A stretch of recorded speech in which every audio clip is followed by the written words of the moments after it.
আসসালামু আলাইকুম। Hello guys. তো ওই যে আমাদের ডিপ মেশিনের যে ধানগুলো আছে সেই ধানগুলা বৃষ্টির কারণে আমরা মাড়াই করতে পারি নাই। তো আজকে মোটামুটি বৃষ্টি নাই, আবহাওয়াটা একটু পরিষ্কার আছে, তো সকাল থেকে কাজ শুরু করে দিলাম। তো এই যে আমাদের ধানগুলা মাড়াই হচ্ছে।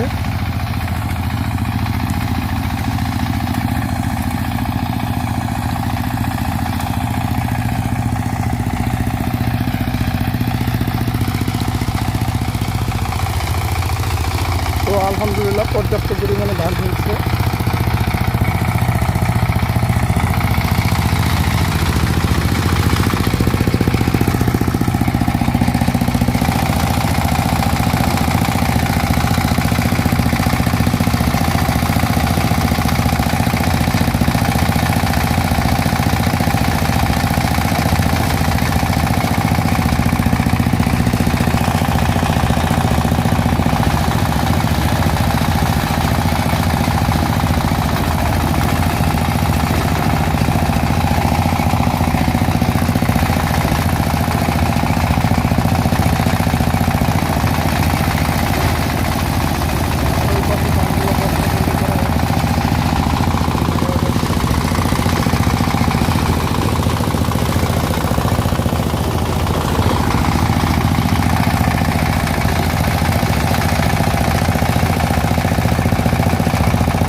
তো গাইস, আলহামদুলিল্লাহ আপনারা দেখলেন ধান মাড়াই করা হচ্ছে।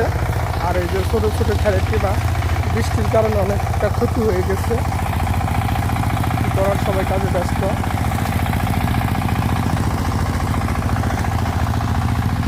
এবছরও আলহামদুলিল্লাহ অনেক ধান হয়েছে, কিন্তু শেষের দিকে বৃষ্টি হওয়ার কারণে বিভিন্ন সমস্যার মধ্যে পড়ে গেছে। তো আলহামদুলিল্লাহ